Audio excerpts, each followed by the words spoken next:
2, 3, 4. Come on, Mr. Selector, put your hands in the air one time. I wanna... Prepárate un mate, un té, un café. Ya llega Charla con Sentido, un espacio para escuchar a los protagonistas del mercado. Auspician este bloque. Grupo IEB, empresa líder en el mercado financiero, brindando soluciones de financiamiento a individuos y empresas. Grupo IEB, agente de liquidación y compensación y agente de negociación integral con matrícula CNB 246. Net Finance, acompaña el crecimiento de las inversiones personales y el financiamiento PYME, optimizando su flujo de caja desde el litoral y con presencia en todo el país. Net Finance, agente asesor global de inversión, matrícula CNB 1158. Transporte Goichik, brindando el servicio de transporte de media y larga distancia para cargas generales, paletizadas, bebidas y contenedores en todo el norte argentino y Buenos Aires. Transporte Goichik, Casa Central, Corrientes 41, Leandro en Alem, Misiones. Fontana Lubricentro, levanta la bandera de que mantener tu vehículo en condiciones pase a ser un disfrute. Buscamos tu auto, pero si lo traes, vas a disfrutar de una sala de espera con todas las comodidades para vos y tus chicos. Fontana Lubricentro, Libertad y Neuquén, Overa Misiones. En InView somos un equipo de expertos en mercados de capitales, tecnología y estrategia, dedicados a ofrecer las mejores herramientas, soluciones y productos de inversión. Invertí junto a tu asesor de confianza en InView. InViewSAU, ALIC I número 205, ACDI número 121, ACD número 17/CNB. Y en este espacio del día de hoy de charlas con sentido en sentido económico tenemos el enorme placer de compartir con uno de los profesionales más renombrados del mercado argentino, Augusto Darget, presidente y cofundador de Silver Cloud Advisors. Es actual consejero también titular de la Bolsa de Comercio de Buenos Aires, presidente de Unión, SGR también, y con una vasta trayectoria. Además, me estaba omitiendo acá otro cargo, que es el de titular de la Bolsa de Comercio de Buenos Aires, vicepresidente también de Unión SGR y con una vasta trayectoria en las finanzas de nuestro país. Bueno, además desde hace relativamente poco, y me corregirás, Augusto, si es así o no, compañero de tu amigo y socio Claudio Suchovicki en Neura, en el programa Cuando mis hijos tengan mi edad, que recomendamos ampliamente. Así que gracias por participar, Augusto, de este momento con nosotros. Alejandro, el placer es mío. Nadie me hubiese presentado de esa manera, ni siquiera mi mujer, así que te agradezco mucho. Demasiado generoso de tu parte. No, por favor. Bueno, esto de ser influencer es nuevo en tu carrera. La verdad es que bastaba y sobraba con Claudio Suchovicki, y me invitó a un programa, me gustó y me quedé, pero la verdad es que todo el mérito es de Claudio y de Juan Carlos de Pablo. Imagínate que con esas luminarias me invitan porque soy amigo, no por otra cosa. Bueno, con el profe de Pablo también tuvimos oportunidad de charlar hace algunas semanas y la verdad que también nos regaló un tiempo precioso y también, digamos, sus conocimientos, que son realmente enormes. Bueno, después de los agradecimientos y de las presentaciones, tuvimos acá un día de conocer datos de inflación en diferentes lugares, en la Argentina y en Estados Unidos, pero bueno, empecemos por nuestros pagos. Se dio a conocer el dato de inflación del mes de julio en Argentina, 4%, y te lo tiro como disparador, digamos, para que nos cuentes un poco cuál es tu impresión sobre este número. Me parece que no, digamos, está muy claro y es tendencia ya desde hace 7, 8 meses, el camino es descendente de la inflación. Podrás tener en algún momento una variación por un ajuste de precio relativo que haga el gobierno en algún momento, con alguna tarifa atrasada o algo por el estilo, pero el núcleo, que es la que importa, aquella que es la de los alimentos y demás, no va a ser otra cosa que caer. Y esto es tan claro como que se cortó la emisión monetaria, se eliminaron los pasivos del Banco Central, y el único camino es descendente. No hay, digamos, no quiero pecar de optimista y nada por el estilo, pero esto es parte del conocimiento del equipo económico. En toda la historia te muestra, en Argentina y en el mundo, que la emisión espuria de dinero es causa de la inflación y ellos la han cortado, con lo cual tenemos que acostumbrarnos a ver índices descendentes de inflación continuamente.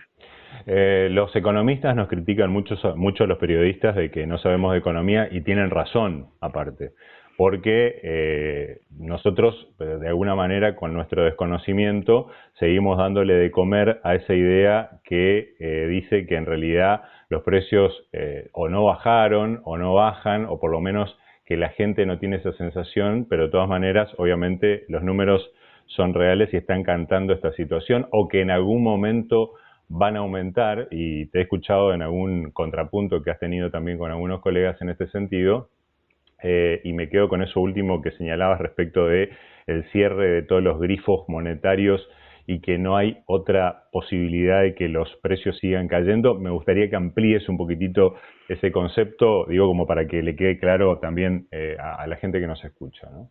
Bueno, cuando todos tenemos distinta percepción de la realidad por patrones culturales, por carencias de la infancia, y cuando tenemos estos problemas mentales donde no nos hacemos cargo ni siquiera de nuestras contradicciones, lo único que te lleva a la realidad son los precios y los números. Entonces, si vos ves todos los meses indicadores de inflación que van para abajo, 8 meses seguidos, y lo contraponés con el superávit fiscal y la terminación de la emisión monetaria espuria, y además te pones a pensar que acá no hay ningún tipo de control de precios, digamos, no podés llegar a otra conclusión que la que estamos hablando. Y que los periodistas y la población en general no sepan de economía está bien, porque nosotros le hablamos al 0,5% de la población. En realidad Argentina hoy está discutiendo temas de valores, estamos hablando de mujeres golpeadas, de corrupción, de violaciones, de cosas que son más de valores y de principios de una sociedad, con lo cual no hay que exigirle a nadie que sepa de economía, ni siquiera a los periodistas que se dediquen a esto, porque nosotros nos creemos muy importantes, pero las cosas básicas que hay que discutir en la Argentina son los valores, ¿no? La ética. Entonces yo no le echo la culpa nunca, ni a los analistas, ni a los periodistas, ni a la población en general, que bastantes problemas tienen como para tener que agregarle el problema de que estudien economía para poder entender a los analistas. No te encasillo en ese rubro igualmente, lo aclaro. No, pero está todo bien. Yo muchas veces me pregunto, ¿a quién le estoy hablando? ¿A quién le estoy explicando? Claro. Si acá los problemas de la sociedad son otros. En serio son otros. Entonces me parece bárbaro abrir un diálogo, pensar, ayudar a pensar, y lo que me preguntaste en clave, digamos, específicamente, vos imaginate que salís ahí de la radio en Misiones y en la calle ves oro tirado, y cuando tomás el ascensor para bajar de tu oficina hay lingotes de oro, y cuando miras a tu alrededor está todo el mundo llevando lingotes de oro. Subís a un taxi y el taxista tiene lingotes de oro en el asiento de adelante. Llegás a tu casa, tu mujer con oro. ¿Cuánto te pensás que vale el oro en ese contexto? Poco. Bueno, lo mismo pasa con la emisión monetaria. Si vos emitís moneda todo el tiempo para financiar un déficit, la moneda vale nada. Y cuando la moneda vale nada, significa que necesitas más cantidad de dinero, más cantidad de moneda, para comprar el mismo bien que el día anterior. Y eso es inflación. Claro. Así de simple. Cuando vos cortás esa emisión espuria de dinero, la inflación empieza a caer. Automáticamente. Claro. Pasa que veníamos de un vicio, digamos, ¿no? Que es el que vos mencionabas, la emisión espuria de dinero, que de alguna manera también le daba de comer al incremento del consumo, ¿no? Porque nos veíamos compelidos a gastar esa abundancia o esa sobreabundancia de dinero circulante que perdía valor, obviamente, a una velocidad enorme y que, bueno, la teníamos que gastar en algo. Pero fíjate que eso que vos decís de vuelta, sin ninguna intención tuya, por supuesto, pero ese consumo que me planteas es un consumo sectario. ¿Por qué? Porque vos durante esas épocas lo que viste es que se acrecentaba la pobreza. Totalmente. Entonces, eso ya está probado, por eso hubo un cambio de gobierno tan drástico, donde al gobierno le piden solamente arreglame la macroeconomía, solamente como si fuera poco, arreglame la macroeconomía y entre otras cosas la seguridad en la calle, la libertad, porque ese modelo donde el anterior gobierno fue el que tocó justamente el récord, donde nunca hubo tanta intervención del Estado y tanto apoyo del Estado en la economía, y el resultado fue 40% de pobreza, 50% de economía en negro, 12 años consecutivos donde el PBI no creció. Entonces, Por eso, volver a pensar que ese tipo de medidas ayudaba al consumo es muy sectario, a muy poca gente. El resto de la gente no llegaba a fin de mes porque la inflación es el impuesto más oligarca. El oligarca con inflación vive con $2.000 por mes como un cipayo. El pobre está desesperado porque el rico no tiene ni idea cuánto vale la leche, la compra valga lo que valga. En cambio el pobre no llega al día 10 de fin de mes con inflación alta. Entonces por eso acá no hay casualidades, no ganó un presidente porque la población sabe lo que es la escuela austríaca, el liberalismo ortodoxo o quién es Adam Smith. La gente estaba harta de la inflación y pidió un cambio y así se dio. Totalmente, y en este sentido, ¿en qué medida se le entiende la filosofía que persigue, digamos, este gobierno en el sentido de aplicar su política económica? ¿O no se la entiende? La filosofía, digamos, a mí me parece que está muy claro el rumbo, está muy claro el mensaje. Las cosas que no se hacen inmediatamente es porque debe tener más información que el resto de nosotros, y por eso no lo desatan, como el cepo, por ejemplo, ¿no? Cualquier ministro de Economía, especialmente el actual, quisiera salir del cepo inmediatamente, debe estar viendo cuestiones que tiene miedo que aborte este proceso tan exitoso de reducir la inflación. Pero la filosofía es: yo vengo a arreglarte la macro, yo te voy a bajar la inflación, yo te voy a unificar el tipo de cambio, yo te voy a eliminar la brecha, te voy a bajar impuestos, te voy a hacer la vida más fácil. Ahora, de lo tuyo ocupate vos, porque el Estado no está para emitir moneda espuria para ayudar a nadie. Entonces, te arreglo, digamos, te hago el estadio, te hago una cancha espectacular, ocupate vos de ser el campeón si sos el dueño del equipo. Pero yo no estoy para hacer que el referí dirija para tal lado o para el otro, ¿no? Digamos. Tal cual. Este es un tema filosófico importante porque, primero, el 70% del padrón electoral, que son jóvenes menores de 35 años, no han vivido sin inflación. Cuando estuvo la convertibilidad eran demasiado chicos, no vivían, no trabajaban. Entonces, primero, nunca vivieron sin inflación. Segundo, la gran mayoría vivió de la teta del Estado. Y eso desapareció, con lo cual estás pidiendo a la sociedad un cambio cultural muy importante. ¿Cuál es la ventaja? Bueno, este cambio cultural, estas recetas han tenido éxito en todos los países del mundo donde el PBI crece. Y que crezca el PBI significa que disminuye la pobreza.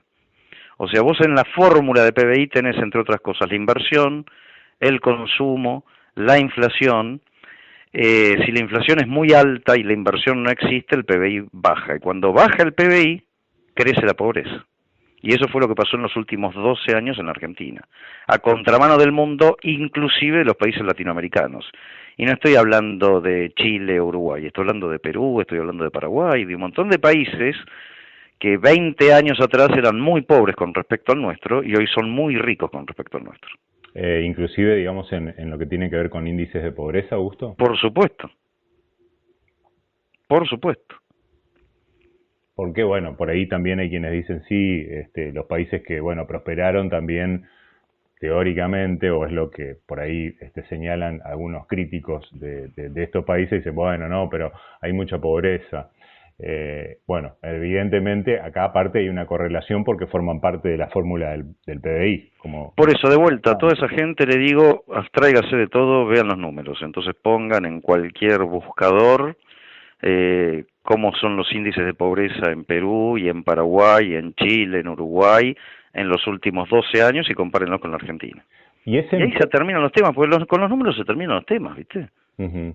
Ahora, ese empeño por ver o plantear este tipo de situaciones que acabo de mencionar, o de decir, bueno, pero el consumo está muy deprimido, las ventas han caído, cosas que son ciertas también. Hay algunos sectores que ya están teniendo algún rebote, pero son, digamos, por ahí también casos puntuales, pero se están notando también en rubros importantes, como por ejemplo el de la construcción, en donde, bueno, ya se ven algunos números que marcan cierta evolución y como que se habría tocado y se estaría saliendo del piso. Hay quienes se empeñan en esto, sobre todo, digamos, la clase política argentina, y estoy hablando en este caso de los opositores más duros o más blandos, como los querramos calificar. Uh-huh. Tiene que ver con una imposibilidad de entender esta filosofía de la que hablábamos, o con una cuestión más interesada, con verse con posibilidades y que al gobierno le vaya mal? Yo, con todo respeto, creo que hay de todo, ¿no? Uno no puede calificar qué es lo que pasa con esos críticos. Lo primero que yo diría es que todos esos partidos críticos que vos mencionás son justamente los que nos han dejado la deuda de la democracia, ¿no? Desde que se reinstaló la democracia, la gran deuda es la economía.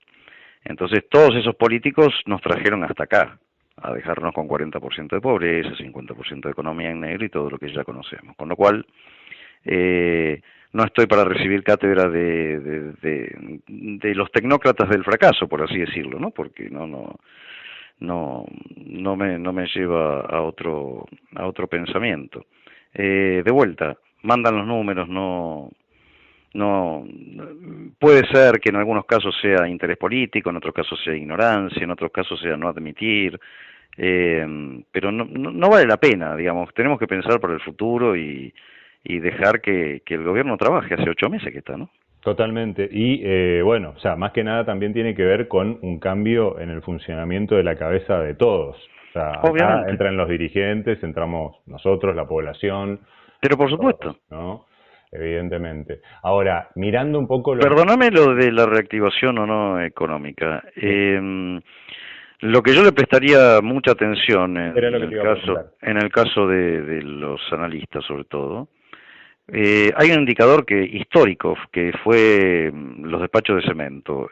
Han crecido violentamente en las últimas semanas, y los indicadores siempre del cemento te dicen que en 4 meses se entera toda la calle que la economía ya rebotó. Ahora, si vos le preguntás a un zapatero, te va a decir que vendió más en julio que en junio, y en agosto estaba vendiendo más que en julio. Lo mismo te pasa con un vendedor de perfiles de aluminio, y lo mismo te pasa con un vendedor de semillas de girasol comestibles. O sea, yo con todos los sectores que estoy hablando, todos están mucho mejor que hace 2 o 3 meses atrás. Los números, nuevamente, los de Fiel y los del indicador que quieras, te van a decir que en marzo tocaste lo peor, y que a partir de ahí la economía muy de a poco volvió a rebotar. Ahora, una cosa histórica, yo te cuento, tengo 59 años, cada plan de estabilización en la Argentina vino precedido por un hecho dramático. Por ejemplo, la convertibilidad de Menem vino antes con un plan Bonex, donde te incautaron gran parte de los depósitos y te dieron un bono a 10 años llamado el Bonex, con lo cual hubo una tremenda abolición a la propiedad privada. Cuando vino la reactivación de Kirchner, vino antes la especificación asimétrica de Duhalde, donde también te sacaron los dólares, te dieron un 1,40 más, no sé si recordás, por los depósitos, y fue un zafarrancho. Acá todo este ajuste no tuvo ninguna violación a lo privado. La verdad que para sacarse el sombrero, porque acá, antes de que asuma Milei, se hablaba de que iban a hacer una devaluación, que el dólar iba a valer 4.000, que iba a haber un plan Bonex, que se iban a quedar con tus depósitos, o que iban a ir a una hiper para licuar todo. Nada de eso sucedió. Entonces, yo no soy militante, no lo conozco al presidente, digamos, no tengo nada. Yo estoy hablando en forma recontra independiente con vos, pero me pongo a analizar y me abstraigo un poco de los medios y digo, escúchenme, muchachos, acá se está reactivando de a poco la economía, hay superávit fiscal, acumulamos reservas, se cayó como un piano la inflación, no hubo ninguna expropiación en el medio y solo van 8 meses. ¿Y cuando critican, los que critican son los economistas? De todo un poco, porque también están las viudas de Milei, ¿no? Aquellas personas que creían que con este gobierno iban a conseguir un cargo o que iban a ser grandes personalidades, que quizás se quedaron afuera y su ego no los hace pensar en la situación. También hay tremendos ortodoxos que no pueden creer que un gobierno de sentimiento liberal aún hoy tenga un cepo y se sienten traicionados. Pero me parece que esas cuestiones hoy por hoy hay que dejarlos en la academia, que hay que ser un poco pragmáticos, sobre todo al inicio, porque acá te encontraste con una distorsión de precios relativas nunca vista, con reservas negativas de 13.000 millones de dólares, con bonos cotizando a $18 al borde del default, con una hiperinflación que si no eras un tipo muy estoico con el tema de la emisión la tenías a la vuelta de la esquina, con una pobreza creciente continuamente, con lo cual, que digamos, es muy difícil aplicar la academia pura desde el primer día en esa situación. Tenés que ser un poco pragmático porque, de vuelta, un ministro de Economía sale de la academia y cuando entra al Ministerio de Economía tiene que apagar incendios desde el primer minuto. No le puedes exigir que siga la escuela austríaca desde el primer momento en una situación como la que le daron. Claro, al pie de la letra, no le podemos olvidar a un comatoso que se convierta, por más de que haya sido un atleta, que se haga correr una carrera de 100 metros. No, por eso, vos tenés que entender que primero tenés que bajar 50 kilos, después tenés que hacer un poco de fierros para aumentar la masa muscular, después vas a empezar a trotar, después vas a ver, bueno, y en 4 años irás a los Olímpicos, pero yo no te puedo exigir si pesas 200 kilos que vayas a los 8 meses a jugar los Juegos Olímpicos. Bueno, sí, tal cual. Estamos charlando para nuestros oyentes con Augusto Darget, estamos teniendo este enorme placer de compartir este momento con él. ¿A qué cosas hay que prestarle atención también, teniendo en cuenta de que las mediciones o los indicadores tienen un pequeño delay a tu criterio, como para...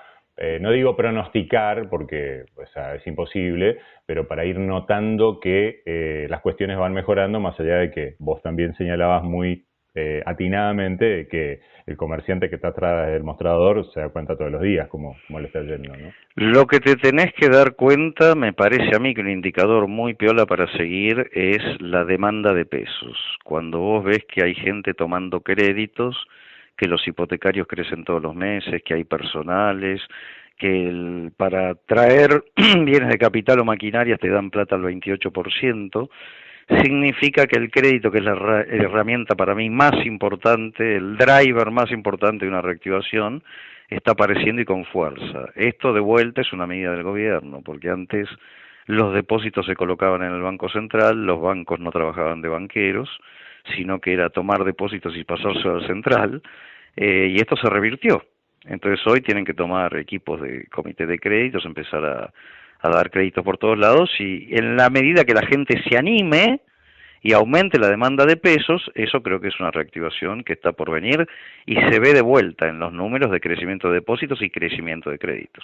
Y ahí estaríamos tachando inversión, estaríamos empezando a tachar consumo, ya tenemos tachada inflación prácticamente a este ritmo. Y el PBI, yo te diría que yo no soy brujo y no te puedo decir ni fecha ni hora, pero a este ritmo me parece que la economía va a reactivarse, no veo otro camino. Nadie te podría decir cuándo, porque depende de la conducta del consumidor. Depende de que vos, que venís diciendo hace 3 meses, no cambio el auto, no pinto la casa, o no me voy de vacaciones, o no abro un kiosco porque tengo miedo a quedarme sin trabajo, pase el tiempo y veas que no te quedas sin trabajo, tomes energía, vayas al banco y pidas un crédito.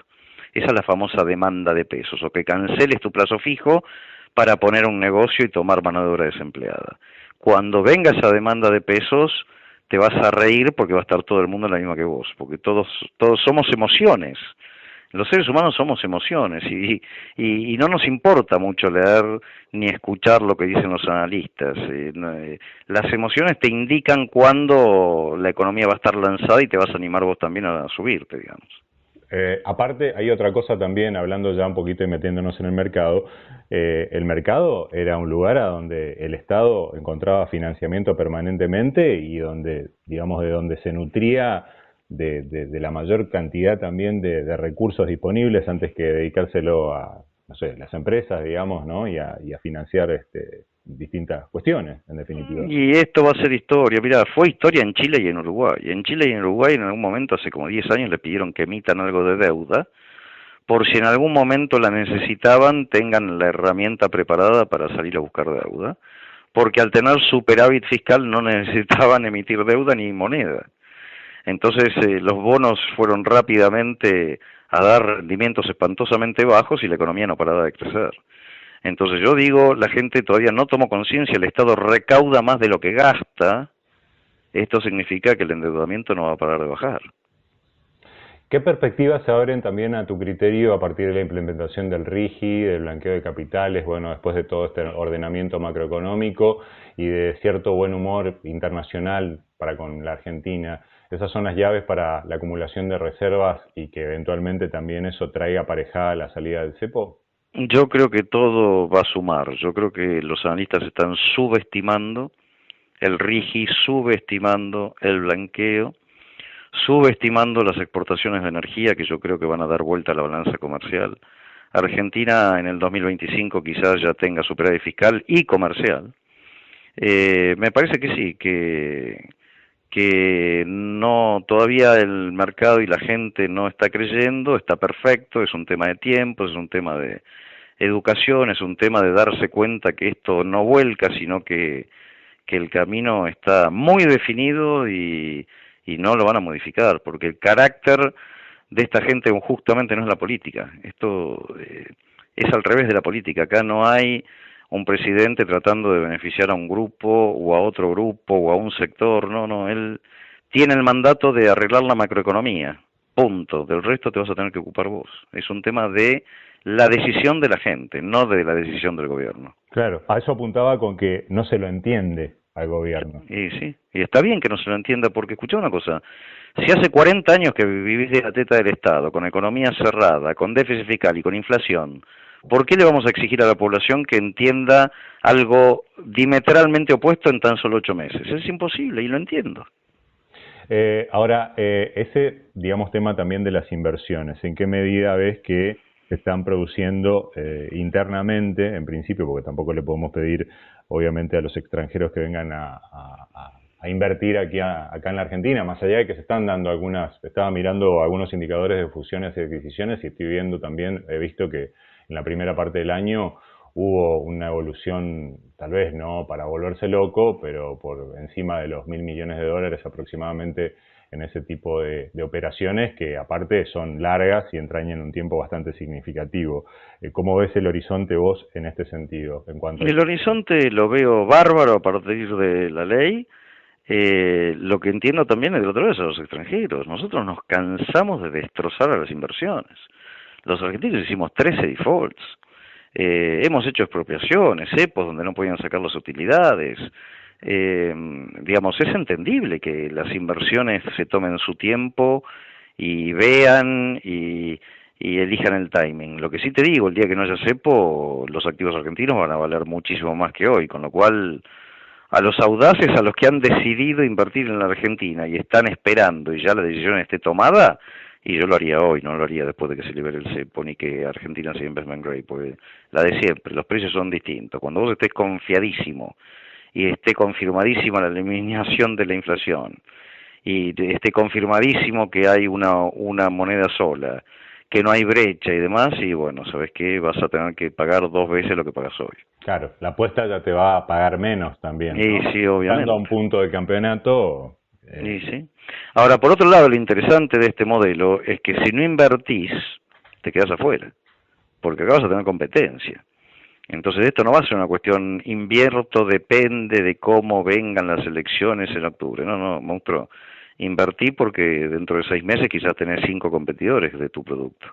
Y eso, como suele decir Milei o el gobierno, ¿lo están viendo los empresarios? ¿Vos Desconozco, hay de todo en la viña del Señor, hay de todo. Hay gente que debe estar importando maquinarias para mejorar la producción y aumentarla, y hay gente que debe estar esperando, y hay gente que debe estar esperando por vender para irse porque le tiene miedo a este modelo. Si tu modelo es venderle al Estado en los últimos 50 años, sí, me imagino que debes estar muy preocupado. Entonces hay de todo, ¿no? Pero por eso, como hay de todo y pensamos diametralmente distinto todos, de vuelta a los números. Y los números, como vos bien dijiste, no solo es de inflación, sino de superávit fiscal, sino de inversión. Eso también está creciendo de a poco, pero está creciendo.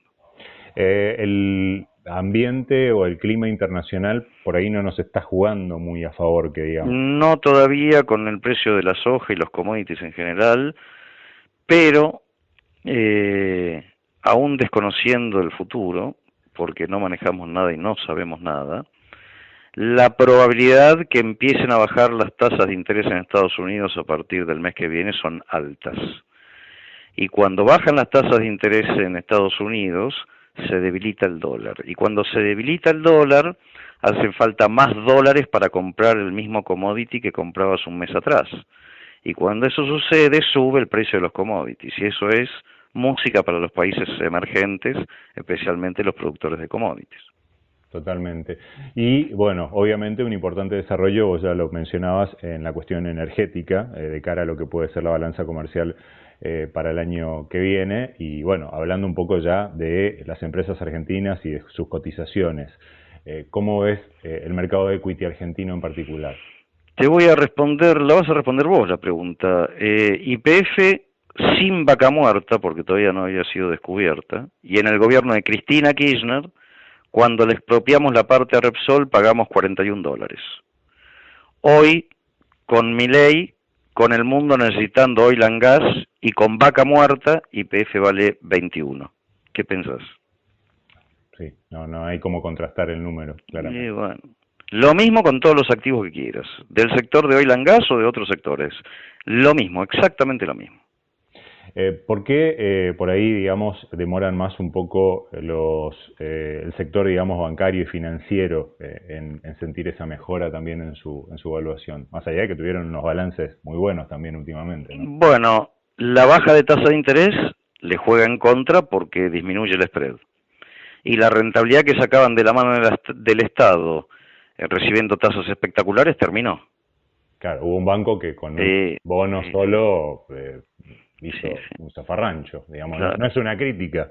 No. Es una observación. Pero olvídate de ese banco en especial, cambió la matriz del trabajo, digamos. Van a tener que crecer en activos, en préstamos, como loco contra lo que hacían antes. Entonces le cambió la matriz. ¿Se están poniendo las pilas en ese sentido los bancos? Obviamente, pero esto no es porque somos buenos o malos. Yo le digo a todo el mundo, ¿vos pensás que los empresarios eran buenos en la época de la convertibilidad, que no subían los precios y tuviste 10 años de tasa de inflación cero o negativa? ¿Y vos pensás que los empresarios eran malos porque tuviste inflación del 350% el año pasado? No, vos cuando tenés que competir y cuando tenés moneda y cuando tenés inflación no te queda otra que competir. Si no, quebrás. Claro, y terminamos en lo mismo que hablábamos anteriormente, porque hay gente que cree esto, o sea, esto que acabas de mencionarlo así. No, digamos, vos podés creer o no creer, pero si vos ya no le podés vender al Estado, si no le vendés a los privados, quebrás, tenés que cerrar. Claro, totalmente. O sea que no es un tema ideológico. Vas a tener que importar maquinaria, tomar gente y tomar comerciales y salir a vender tu producto, no te queda otra.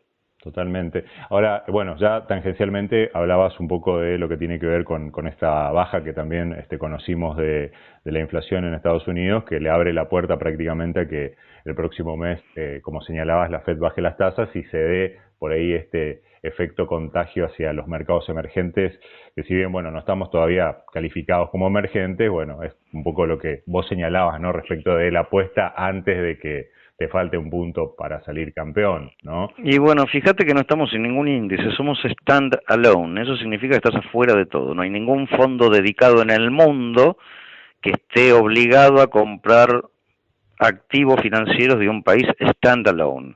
Empiezan con fronterizos, siguen por emergentes, terminan en investment grade. Nosotros no estamos en ninguna categoría, por eso el precio de los activos. No le interesamos a nadie primero, segundo, tenemos que ser más prolijos que cualquier país del mundo porque somos periféricos y tenemos una historia decadente de crisis continuas, con lo cual hay que tener paciencia y hacer los deberes. ¿Qué rubros específicamente por ahí te interesan más o ves con mayor interés? Digo, porque bueno, también asistimos a un episodio la semana pasada con la suba de las tasas de interés en Japón, cierto apalancamiento ahí, cierto desarme de posiciones, sobre todo en tecnológicas, tuvo que ver más que nada, digamos, con una reacción de miedo o con que eventualmente, digamos, pueda haber algo sobredimensionado en las tecnológicas. Va a ser difícil explicarlo esto porque es un mundo para menos gente que la que comenzamos a hablar al comienzo, sí. Por eso lo que pasó la semana pasada fue el desarme de un carry trade japonés contra el mundo. O sea, en Japón las tasas valen 0, entonces los que invierten en monedas en mercados internacionales venden esa moneda, compran otra moneda, por ejemplo el bono del Tesoro americano que rendía 5% anual, entonces le ganaban 5% a la deuda que habían tomado en la moneda japonesa, sin ningún tipo de riesgo en un bono investment grade como es el bono del Tesoro americano. Cuando el primer ministro japonés anuncia la suba de tasas, mucha de esa gente empieza a desarmar. Eso significa vender activos financieros en cualquier lugar del mundo para volver al yen y cancelar las deudas. Eso provocó un cimbronazo y la Reserva Federal, que para mi modo de ver actuó en forma espectacular, dijo: yo no tengo por qué bajar rápidamente las tasas porque no hay recesión en Estados Unidos, la creación de empleo se mantiene, la inflación cae, las empresas siguen ganando plata y el mercado rebotó rápidamente. Entonces, por ese lado no veo ningún tipo de problemas. La economía americana realmente está en sus mejores momentos. Yo no recuerdo un momento tan beneficioso para la sociedad en su conjunto como el que está pasando hoy, con índices de desempleo en los mínimos históricos, con inflación cayendo consecutivamente desde que empezaron a subir las tasas de interés, con empresas ganando dinero, batiendo récords, con los índices accionarios casi en los récords. La verdad que me parece que la preocupación no va a venir por ahí, todo lo contrario. Si empieza la baja de tasas, quizás afloja el mercado americano, porque lo que te preanuncia es que la economía no va a crecer a las tasas que está creciendo ahora, pero eso va a ser viento de cola para emergentes seguramente. Si tuviera, o sea, que estamos en un momento en donde, si se quiere, por ahí un pequeño inversor, un mediano inversor, alguien con, digamos, una tolerancia al riesgo, tal vez conservador, pongámosle, pueda armar una pequeña cartera compuesta de qué manera, a tu criterio. Yo soy amante de Pareto. El tema Pareto es el 80% que te rinde el 5%, eso al 100% de tu cartera le va a aportar el 4%, y el 20% a riesgo, para tratar de ganar el 30%, que el 20 del 30 sea 6, más el 4 es 10. Ese es un rendimiento espectacular en cualquier lugar del mundo, y esta vez, por primera vez en 20 y pico de años de mi carrera, creo que el 20% de riesgo debería estar destinado en Argentina. Bien, ¿y a dónde? Bueno, depende del monto que estemos hablando, pero hoy hay bonos argentinos que rinden 27% anual en dólares. Y si vos venís a mí, que soy una AGI, y me preguntás: Augusto, dame algún bono de un país en el mundo que tenga superávit fiscal y comercial, yo te digo, creo que me quedo 10 horas y no encuentro ninguno. Y esos bonos hoy valen $50 con la promesa de pagarte 100 en el 2030. Y entonces me decís: Augusto, y sí, bueno, sí, claramente puede subir 100% en dólares los bonos argentinos. Y la bolsa, que pensás, bueno, altamente probable que suban 200 o 300% si se da primero el escenario de los bonos que te estoy contando. Entonces me parece que el jugar con el 20% de tu tenencia total en Argentina es una buena apuesta, como yo creo no fue en los últimos 20 años. ¿AL30 o más largo? Y depende de tu edad, depende del monto, pero sí, si sos recontra optimista deberías ir a los más largos, al 2038, por ejemplo. Bien. Si sos más conservador deberías ir al Bopreal, que vence en un año y te paga también la misma tasa de interés. El riesgo de eso es que si la bonanza se da rápidamente vas a tener ese rendimiento por un año solo y después se termina el bono, ¿no? Claro.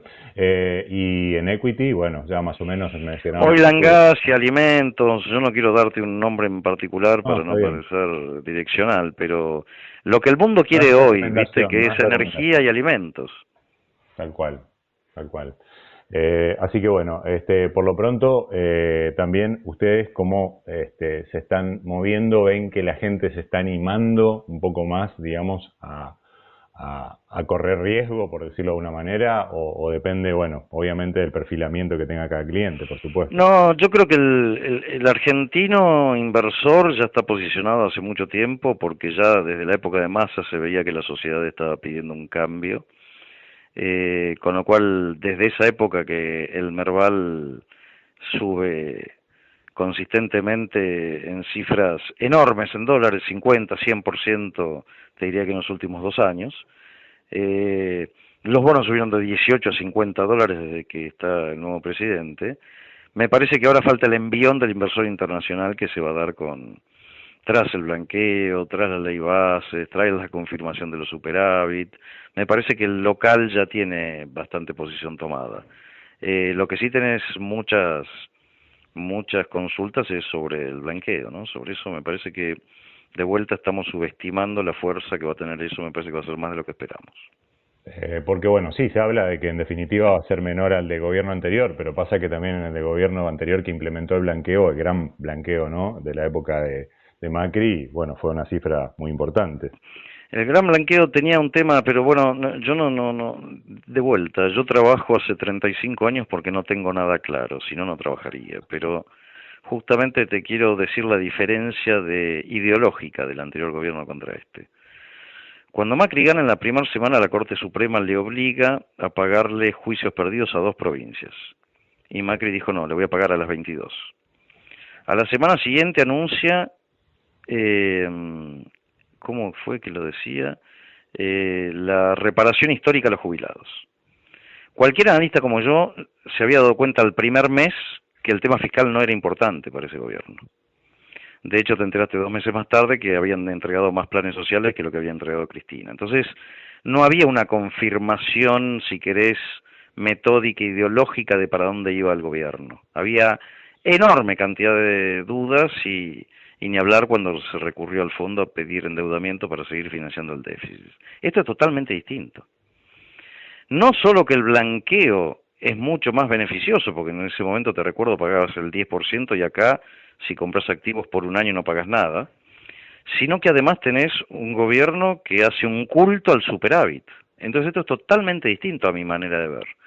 Y creo que si esto lo llegás a atar con que tras el blanqueo va a venir un intercambio automático con Estados Unidos, y yo creo que por eso, y viendo los llamados y demás, me da la sensación de que el blanqueo va a ser mucho más importante de lo que pensamos. Augusto Darget, un enorme placer haberte tenido en este espacio. La verdad que muchas gracias por tu tiempo. No, muchas gracias a ustedes por llamarme, que estén muy bien.